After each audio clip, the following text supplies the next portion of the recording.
All right, this video is for those of you that have been maybe diagnosed with a disc issue in your spine, curious what a disc issue is, what treatment options are, can a disc issue get better on its own? I'm going to go through a lot of those details and just a lot of the commonly asked questions that we receive from patients in our office on a daily basis. I'm Dr. Ben Dohrmann. I'm a chiropractor here in the Kansas City Northland on the Missouri side. Been in practice for 17 years, and one of our specialties in our office is treating and helping patients who have disc issues. Maybe it's a disc bulge, disc herniation, disc protrusion, disc extrusion. There are lots of words for disc issues, and we're going to go through all of those. One of the big things in our office is we always want our patients to truly understand root cause of their issue and in treatment options. And so when we talk about root cause of disc issues, kind of the gold standard is an MRI, right? So if you've had an MRI, we'll go through MRI report, kind of how to read that, how to break that down. And if you have any questions, feel free to reach out to me directly. I'm always happy to do a phone consult. We do complimentary consults in our office, so always happy to help. That's our purpose here, and that's our goal, is to help you find relief, non-surgical if possible. And we have a lot of patients that come in wanting to avoid surgery, wanting to avoid injections or medications if possible. And the treatment options and solutions that we provide in this office follow those parameters. So we offer chiropractic care. I'll discuss that a little bit. Disc decompression, which is a sophisticated treatment protocol for disc issues. It works really well, high success rate. We also have soft wave tissue regeneration. But anyways, let's get into understanding what disc issues are. And I'm just going to kind of go through a breakdown of some of the commonly asked questions. And here we go. So first off, what exactly is a disc problem? So keep in mind the disc is kind of that spongy material in between a pair of vertebrae. It's kind of like a shock absorber, if you will. But a disc issue is when the disc starts to bulge or kind of get outside of the parameter of those two vertebrae, right? So I have a little model here. We have the vertebra, okay? This would be the back of the spine. And then we have the spongy disc material. So as you can see, if I flip it this way, the disc material is within those parameters. When we start to have a disc issue, basically that means it's starting to bulge or protrude out from the parameter of the vertebra. And if it goes too far, you'll see this little nerve root right here. So if we start to put too much pressure in there, see if this works, it'll start to actually bulge out onto the nerve. That's when we start to have a disc issue. So the MRI would actually show the disc material where it is, if it's protruding, if it's bulging. But big picture, that's basically what a disc issue is. Why are disc issues becoming so common? We're seeing more and more disc issues, and I'll kind of give you my opinion on this. If you think about a disc issue, it's created from compressive load, right? So what creates compressive load? Well, if you think about it, we're all on our phones, probably more than we should be. And so, for example, we're looking at, this is one reason we're seeing disc issues. The head weighs about 10 to 12 pounds. And if we're continually bending our head forward, that creates strain or compressive load on the lower part of the neck. So that compressive load can actually cause the disc to start bulging. So phones, computers, sitting actually creates a lot of compressive load on the lower back. Lack of movement, okay? So stress load, anything that just takes the spine and starts really compressing it. So those are some of the most common reasons. Lack of exercise, lack of movement. The joints love movement. So if they don't have movement, if those joints start to get fixated, that starts to create a lot of pressure on the discs. So those are some of the reasons we're seeing more disc issues. Can a disc issue heal naturally?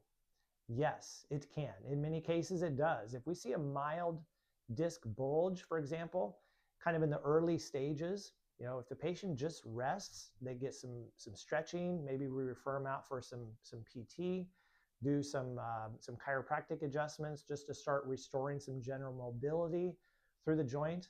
it can actually heal on its own. So rest is a big thing with disc issues. Now, if the disc gets to the point where it's not healing on its own and rest is not cutting it, then it's probably time for some diagnostics, maybe an MRI to dig deeper and find out exactly what's going on and what treatment protocols would be recommended. What symptoms make us suspect there's a disc issue involved? Okay, let's talk about the neck just as an example, and then I'll go to the low back. So if a patient comes in, they have what we think is a pinched nerve in the neck.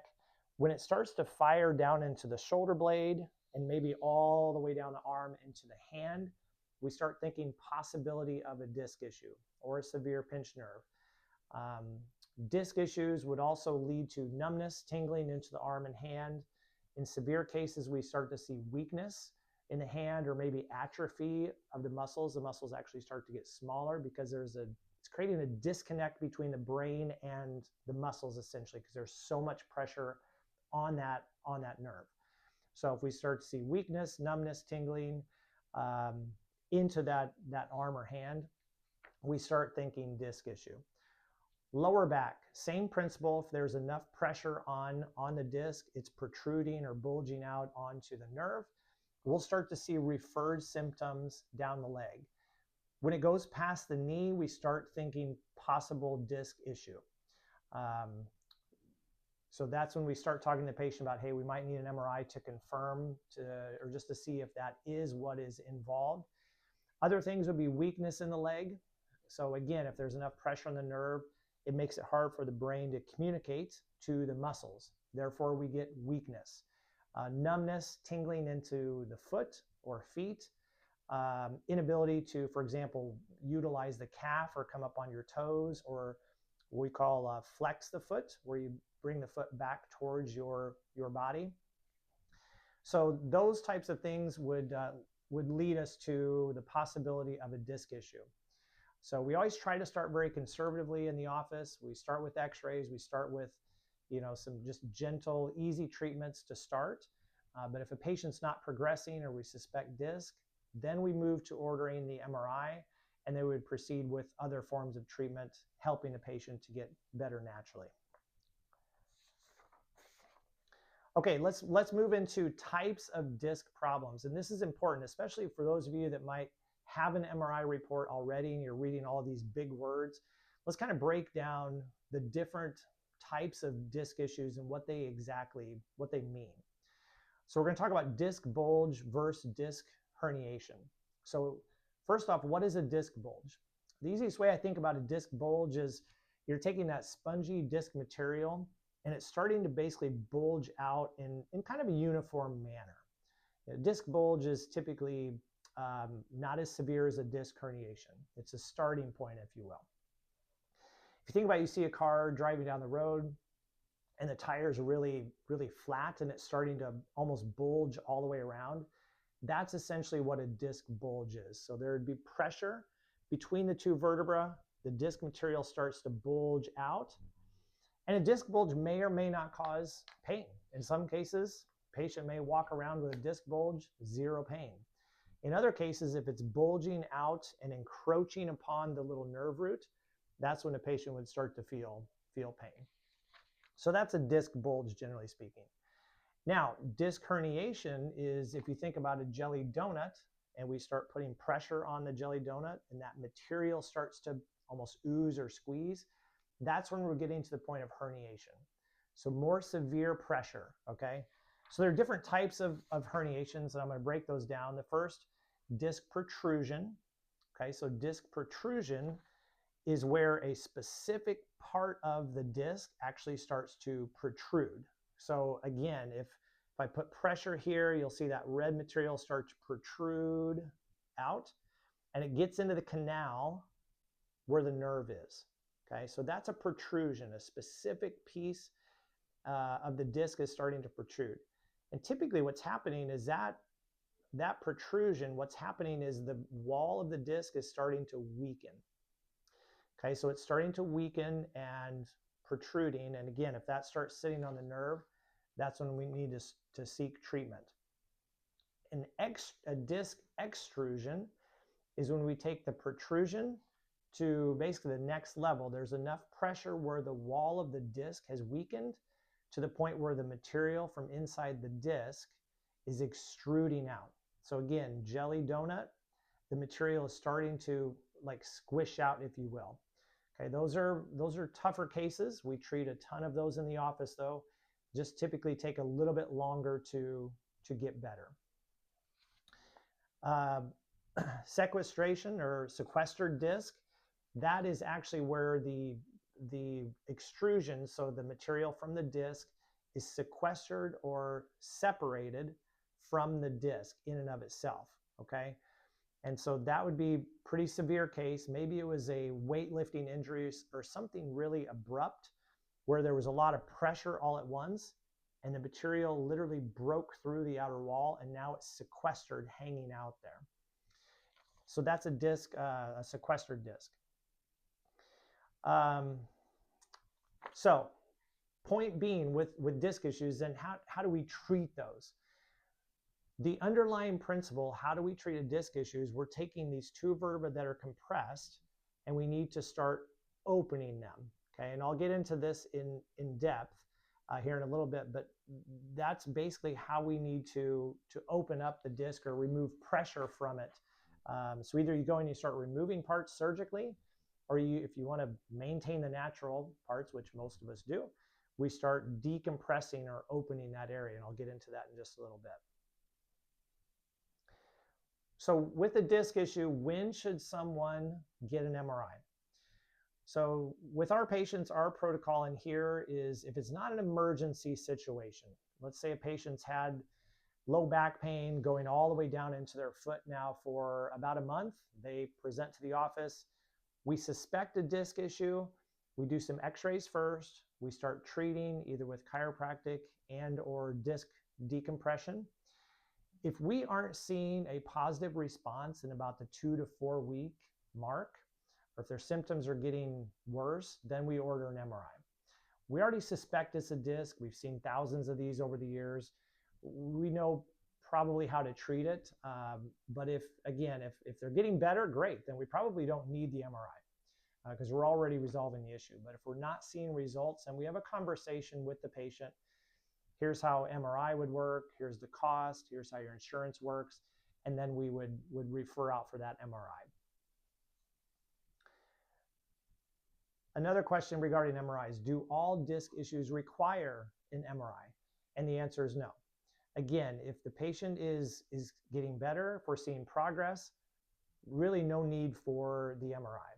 But if a patient's not seeing progress, or if we have a case where it's affecting strength of the leg, if their leg is giving out. In severe cases, a cauda equina, where bowel and bladder function are affected, then absolutely, we need that MRI right away. What symptoms are considered like red flags? If we're dealing with a disc issue, what would be a red flag? Trauma would be number one. So we would probably want an MRI right away if we see trauma. Loss of bowel and bladder function is an absolute red flag. That means the nerves are literally being cut off to the bladder, for example, or some of the organs. So it's starting to affect function, the brain's ability to connect with those organs. Weakness is a big one.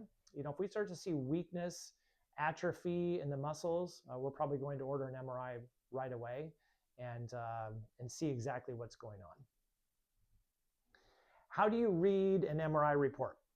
And let's break down some of the MRI terms. So if you think you have a disc issue, or if you've had an MRI and you've been diagnosed with a cervical disc issue or a lumbar disc issue, I'm going to break down some of those terms you might be seeing. First off, with your MRI report, feel free to come in and we'll go through it with you. Just do a consultation and kind of explain what's going on. We want you to understand all the big words, kind of the why behind it, how it impacts your symptoms, and then lay out treatment options. One of the words that we see a lot on MRI reports is stenosis. Stenosis is narrowing of the canal, whether it be the canal where the nerve is exiting or the actual canal for the spinal cord. So for example, we have the disc material in through here. We have two vertebrae. And then if you can see, there's this hole right here where there's a nerve that exits. So this nerve, for example, if it were in the lower back, might be one of the nerves that tracks down into the legs, right? If this hole starts to get smaller because of the disc encroaching upon the canal, or because over time the disc is worn out and the vertebrae are literally compressing together, any sort of narrowing here would be called stenosis, specifically neuroforaminal stenosis. So neuro meaning nerve, foraminal meaning hole, stenosis meaning narrowing. Okay, so narrowing of this hole. Now, if you have central canal stenosis, that'd be where the spinal cord is. Again, that could be from the disc protruding into the central canal. Could be from arthritic change, from bone spurs protruding into that area. But stenosis, if you have that on your MRI report, means narrowing. Can stenosis be changed? In some cases, yes, right?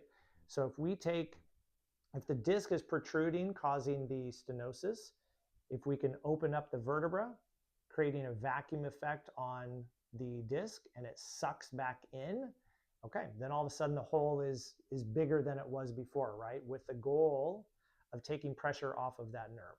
Okay, so that's stenosis. That's a big one. Degenerative disc disease. A lot of you probably know what that is. If you see that on your MRI report, and I actually have that in my lower lumbar. I grew up on a farm. I played sports. I don't know, I was a boy. I wear and tear, right? But my L5S1 has degenerative disc disease, meaning it has narrowed over time. And that's what causes my lower back issues, is the narrowing. So degenerative disc disease is if you take the disc here and it's worn out or it's starting to thin, okay, from wear and tear and either continuous compressive load or maybe multiple injuries over time. So degenerative disc disease then ultimately can create some stenosis or narrowing of that. And that's ultimately what causes pain because it starts to irritate the nerve root. So that's degenerative disc disease. Annular tear. What is an annular tear on the disc? So an annular tear is a tear of the outer material of the disc. That can be caused from pressure or injury. So if there's enough pressure placed or an abrupt force on the disc, it can actually tear that material. And I tell people that's, in a way, like layman's terms, kind of like a cut on the skin. It can heal over time. It takes a long time, but it can heal if the pressure is removed. Let's see, spondylosis is another word for arthritis. So we see that in there. Facet arthropathy. So the facet is on the spine. You have the two vertebrae, and the facet is actually this joint on the back of where the two vertebrae meet up. It's kind of hard to see that, but that's the posterior or the back joint of the spine. And if there's facet arthropathy, it basically means arthritis has developed in this joint. So arthritic change. Okay, next question. Should you panic when you read your MRI report? Of course not. No, there's lots of big words. It can be intimidating. That's why we sit down with our patients and we break those words down. Very rarely is there a case where we need to panic. It's more just understanding the words, these big doctor words, and then also creating a clear game plan to you getting better. Let's see. Another common question we get from patients. Can you have severe pain with only mild MRI findings? Yes, you can. Lots of variables in that equation, but sometimes we look at the MRI and we think, well, there's a disc bulge, or there's just, they use the word mild in there, but the pain is still severe. There's so many variables with each of you and with each of our patients when it comes to pain level and the why behind it. So there might be mild, kind of a minor MRI report. There might be a severe MRI report, but the pain can be very different with each patient. So we want to treat you as an individual and meet you where you're at. If you're having severe pain or mild pain, it doesn't matter. We want you back to your normal, and we want your function function restored. Okay, with disc issues, when should you seek treatment with a disc issue? So if you have a disc injury, you've been diagnosed with a disc issue, when should you seek treatment? Typically, the sooner the better, right? Can some disc issues get better on their own? They can, with rest. But if rest isn't cutting it, or you've tried some stretches at home, you've tried icing, you've tried all the things, then it's probably time to come in for a consultation and let's see what's going on. When is back pain more than just general soreness? Okay, well, general soreness is a lot of times muscle. And I tell patients, generally speaking, that muscle soreness should go away in anywhere from 2 to 7 days at the worst, if you have a really hard workout or a muscular strain, if you will. If the pain isn't going away in 48 hours all the way up to a week, or not at least progressing, probably more than muscle soreness, and we start thinking more nerve involvement. If there's nerve involvement and it's not going away, then we need to figure out exactly where the nerve issue is coming from and why, and then start to get you on a path to unraveling that pressure. Okay, so let's get into some treatment options for disc issues. What are some treatment options? Well, one treatment option is rest.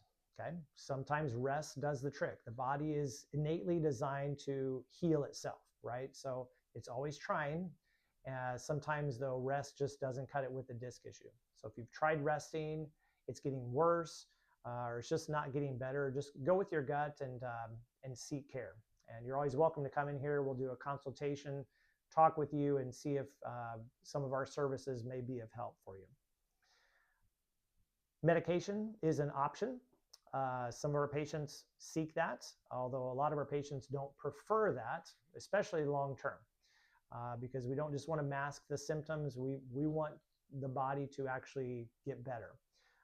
So medication is an option, maybe not an ideal scenario for a lot of our patients and their approach. PT can be an option. We do refer out for PT sometimes if we feel the muscles are involved. They are amazing at finding muscular weaknesses and imbalances. So that can be an option. Chiropractic can sometimes help in milder disc cases, kind of like PT. So sometimes with chiropractic, if we just start restoring movement into the spine, when you think about two vertebrae, if they're compressed or restricted through that joint, and we start to actually restore movement into the vertebra, with movement naturally comes separation, right?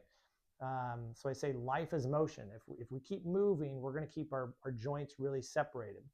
But with chiropractic, if we have a disc issue, if the adjustment is performed properly, can sometimes help a disc issue.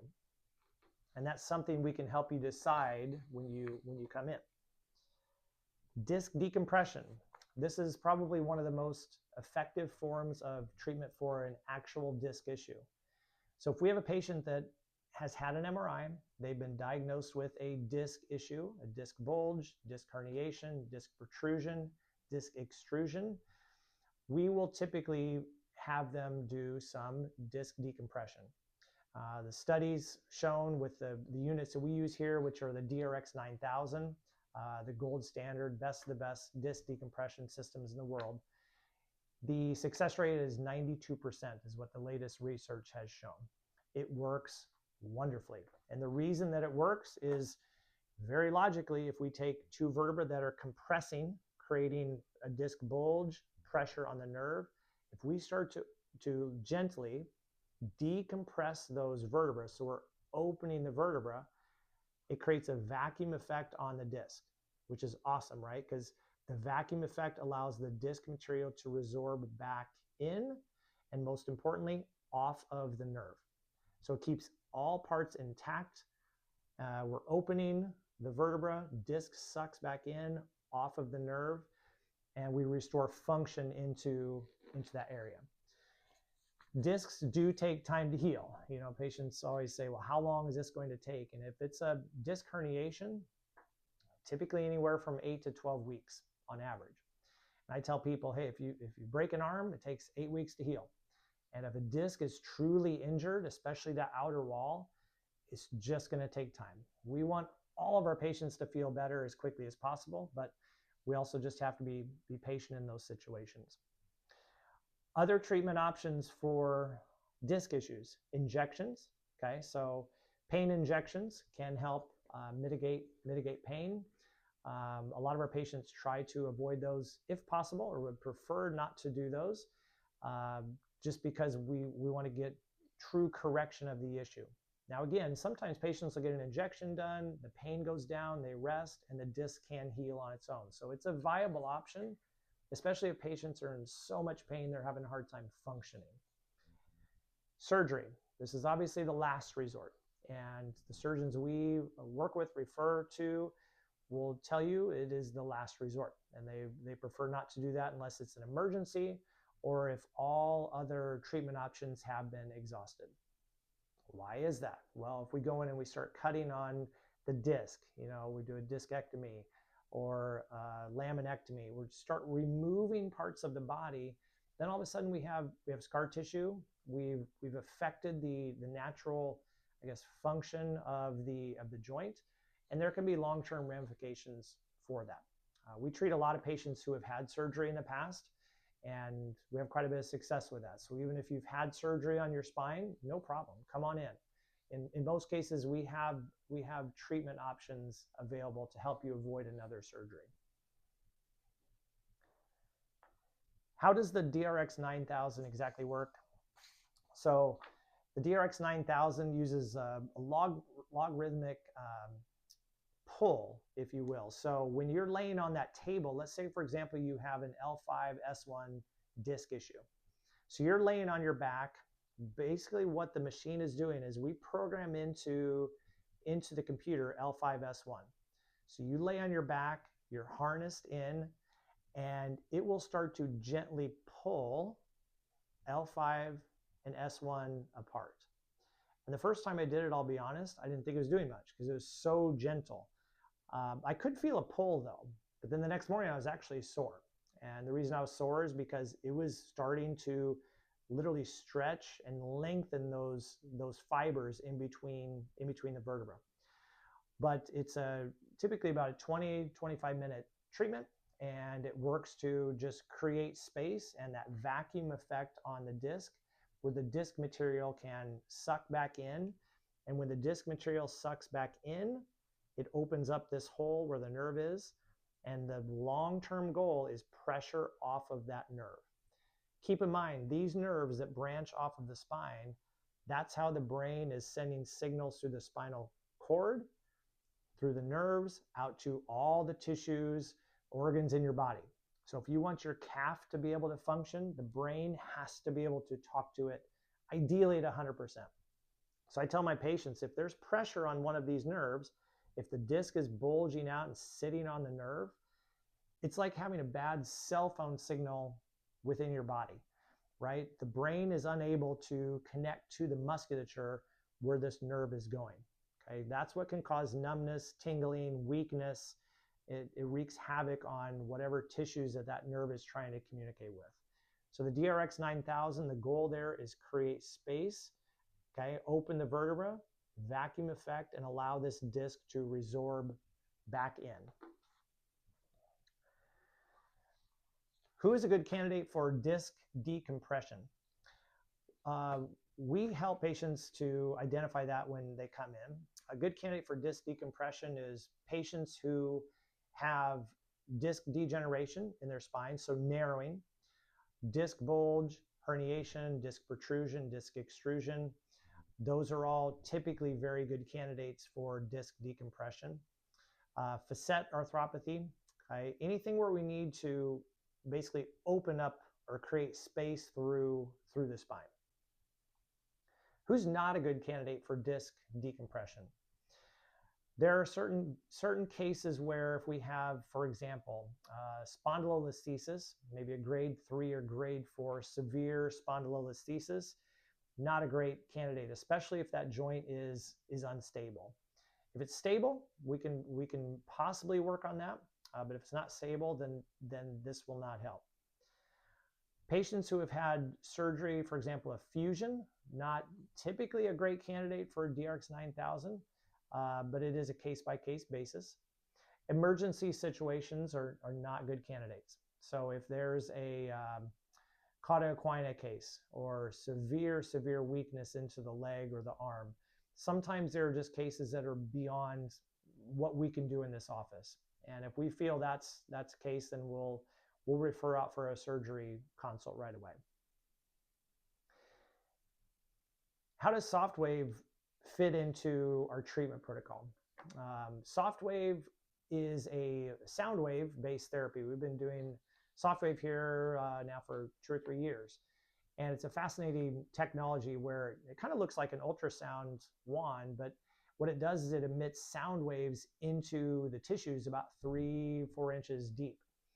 So for example, if we have a patient that has a disc issue, or maybe they've had surgery in their spine at some point, we can utilize SoftWave to treat that issue, to basically use the sound waves to break down some of the adhesions, maybe some of the scar tissue, push out some of the inflammation. And our patients that utilize SoftWave in conjunction with our treatments, they tend to get faster results. They feel better faster. And one of the biggest things is their range of motion increases much quicker. So if a patient is having problems like turning their head, maybe they can't really rotate their head when they drive, for example, and they have a disc issue or disc degeneration in their neck. If we start utilizing SoftWave, and it can go in and break down some of the adhesions and loosen the area up, and also it starts recruiting stem cells into the area, which is pretty powerful, then all of a sudden patients start to gain that range of motion, and it starts to move better. So then ultimately they heal faster. How long does it typically take for a disc issue to improve or resolve? So disc issues, it depends on the severity. If we take kind of a standard protocol disc herniation case, like a disc protrusion or disc extrusion, it's usually in that 8 to 12 week range. We have some patients that start to feel better very quickly, but it doesn't mean the actual disc has fully healed, if that makes sense. So on average, about 8 to 12 weeks. Can exercise make a disc issue worse? So let's say you have a disc bulge, disc herniation in the neck or the lower back. Exercise can make it worse. Okay, so if you have a lower back disc issue, for example, and you go and you start doing weighted squats, or you're doing, jumping or running, keep in mind the spine is already in a compressed state, right? That's why the disc is bulging and herniating. So we need that spine to start opening or lengthening, right? And anytime we contract muscles, that's why if you have a lower back disc issue, a lot of times it'll hurt to even roll over in bed or get out of bed, because we're activating these core muscles. And when those muscles activate, it creates a short-term compressive load, right? And if you contract your bicep, you're literally shortening, right? And so the lower back is shortening, and that creates a lot of compressive load. So I tell patients, hey, listen to your body. We want you moving if it feels okay. But any sort of compressive load with a disc issue, we have to avoid until it starts to get better. So there are certain exercises people can do based on their situation, but generally speaking, rest is huge when it comes to disc issues. So if you want to heal up quicker, we need to rest. Still get some exercise, some walking if it feels okay, some light. If it's a lower back issue, you can do some upper body workouts. But you just have to be very cautious. Should you stretch a disc issue? Okay, so let's talk about this. If you have a disc issue in your neck or low back, stretching can be beneficial, but you have to be very, very cautious. Okay, so if you're stretching and it's increasing pain, you are prolonging the healing process. So I tell patients, generally speaking, for the first week or two, if you're going to stretch, it has to be just really, really gentle, if any stretching at all. A lot of times a disc just wants to be left alone. It just wants rest. It wants to be able to heal. There could be a lot of inflammation. So Start off really, really slow with stretching, and then work up to the point where it feels better and better. Is walking good for a disc issue? For lower back disc issues, I feel like walking is one of the best things, as long as it's not painful. So if you can go for a short walk and just keep your strides short, it's extremely beneficial because it creates movement and blood flow through the pelvis and the lower lumbar. And if we can start to get some blood flow into that area, the pelvis starts to move, that movement will create some natural separation, and that takes pressure off of the disc. So walking is great as long as it feels okay. I tell patients, stay close to your house. Okay, so if it starts to get sore, we're done. You know, maybe it's a quarter mile to start, and then just work your way up. Why does leg pain sometimes hurt more than the back pain? Okay, it's referred pain. It's like I tell people, if someone's having a heart attack, they may have severe arm pain, right? It's referred pain. It's whatever is kind of getting the brain's attention, if you will. And so sometimes if there's a lower back disc issue, the patients, most of their pain is in their calf or in their foot. It's referred pain. The source of the issue is really the key, and we diagnose that with an MRI typically. But yeah, the referred pain can sometimes get more attention than the actual root cause of the issue. What happens, so let's say, for example, you have a disc issue. You've been diagnosed with a disc issue. You decide to come into our office. What happens on that first visit? Okay, the first thing we do is a complimentary consultation. We want to sit down with you. We want to look at the MRI report with you and determine, A, if you're even in the right place. Okay, we'll help you to understand the MRI report, help you to understand just what's going on big picture. If we determine, hey, this is something we can handle, we've treated a lot of these, at that point, then the staff will discuss first visit protocol, which essentially means we typically do x-rays unless you already have imaging or bring in the MRI. So they would come in and discuss pricing, insurance, all of those details. We're very transparent about that before we move forward with any treatment. So if you decide to move forward, then we would do x-rays if needed. We would do an examination, which is palpatory, checking range of motion. Just, again, our whole goal in that first visit is trying to figure out where is this coming from and why, and just dig deeper on what we need to do for treatment. Once we've done the exam, then we do treatment on the first day. And sometimes treatment involves chiropractic care, sometimes disc decompression, sometimes soft wave, sometimes all three. Part of that is up to us. We'll try and guide you in the right direction. But ultimately, we tell people it's your health. It's your health, so we'll do whatever you are comfortable with. If you've tried chiropractic, didn't really work, okay, well then let's try something else. So that's kind of how the first visit works. And we see how you respond, see if you're a candidate for those services, and then we get you back in for what we call our report of findings. We see how you responded the first visit, and then we map out a game plan for whatever it is, 30, 60, 90 days, however long we think it's going to take. And that way you have a clear vision and a path of these are the treatment protocols, this is the frequency of visits, this is the cost per visit, just all of those details before we move forward.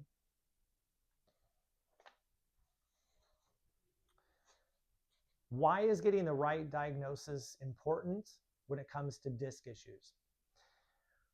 It's extremely important because it determines what treatment needs to be conducted. So for example, if it's a mild disc bulge, no big deal. Okay, well then we know maybe that's a 4-week treatment protocol, maybe just chiropractic adjustments can handle that.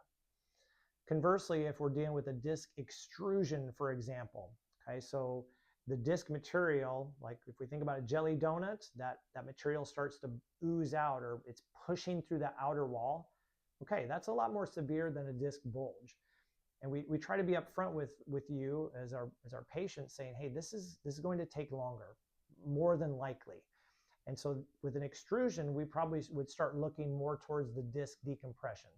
So utilizing the disc decompression to start creating that vacuum effect and start opening the space between the vertebra to give that disc a fair chance at resorbing back in off of the nerve. What makes our approach different in this office? I think one of the things patients appreciate about our approach is we're honest. We've been here a long time, 17 years. And we have different options available to help people like you that would prefer not to take medications, you would prefer not to do injections, and you would definitely prefer not to do surgery. So we give options. You know, sometimes we're a great fit for people and sometimes we aren't, but if we are, we'll map out a plan, we'll be very transparent, and we'll do our best to help you. Okay, we have a pretty high success rate. Not every patient gets better. Trust me, I wish they did. But it's a pretty high success rate for the people that come in and that we determine are candidates for care. But when you combine chiropractic, you have disc decompression as an option, you have soft wave for the soft tissue component and stem cell recruitment. It's a unique scenario. Now, a lot of offices are doing that or have taken the leap to do that. But I think patients look to us as a place with natural solutions. And so that's what separates us. Let's talk about 3 reasons that sciatica may actually be a disc issue. So if you're getting sciatica, which is a pinched nerve that starts in the lower back or glute area, and it's firing down the back of the leg, it may possibly be a disc issue if it's starting to go past the knee, if it's causing weakness, numbness, or tingling, or if it's going into the foot and affecting stability of that leg. So those 3 reasons would be signs that sciatica might actually be a disc issue, and an MRI would possibly be warranted in that situation. So another question we get from patients: what is the #1 mistake that patients make who have a disc issue? I think a couple things. #1, not giving it enough time to heal, so not resting enough, and overuse. Okay, if there's truly a disc issue and you continue to place compressive load through the spine, you know, for example, our avid exercisers, who I love, and I'm one of those myself, sometimes we have to know when to stop. Okay, if there's a disc issue and we're jumping or running or compressive load and it's literally squeezing these vertebrae together, okay, and it's squishing those together, and that disc is, as you can see, hitting that nerve, and we keep doing that, we keep putting pressure on the disc, that's going to lead to a more serious disc issue. So that's probably the #1 thing is knowing that it's a disc issue and knowing that it's okay to rest. And sometimes it's hard to be a patient. I get that. I'm that way myself. But sometimes we just have to shut down. Okay, a few other questions here. What should you do if you think you have a disc problem? Okay, so if you have severe pain in the neck going into the shoulder blade, down into your arm, or severe lower back pain and it's traveling past the knee, #1, don't panic. Just know that, hey, these disc issues, almost all of them get better. Okay, they do. So #1, reach out to us or reach out to someone that you trust and find out if it's a disc issue. Get it diagnosed and just take it day by day. Definitely ice it if it's inflamed. We don't want to heat a disc issue, especially when it's in the infant stages, but just get it to calm down. Don't panic. That's #1. Get checked. I mean, if it's going down all the way down your leg or all the way down your arm, go get it checked somewhere. You know, come in here, we'll check it for you, or whoever. Understand the root cause. We're huge on this at Dohrmann Chiropractic. We want to understand what the root cause is of the issue, because that's how we determine treatment protocol and how we're going to help get you better. And generally speaking, with a disc issue, early treatment does matter. You can rest it for a while, but go with your gut. If it's going down the arm, going down the leg, you're suspecting a disc issue, get treated and get in there. The sooner the better. The sooner you can get started on treatment, the sooner it can get better. All right, so to conclude, if you have any questions about disc issues, you've been diagnosed with a disc issue, I want you to feel free to reach out. We're here to help. That's part of our purpose here at Dohrmann Chiropractic. Disc issues can be complex. They can be a little scary, but we'll walk you through the whole process. It's one of our specialties. We've treated disc issues for many, many years. And if we can help you, we'll do our best just to do that. So again, I'm Dr. Ben Dohrmann, chiropractor in Kansas City, Missouri, and call if you need anything. Thank you.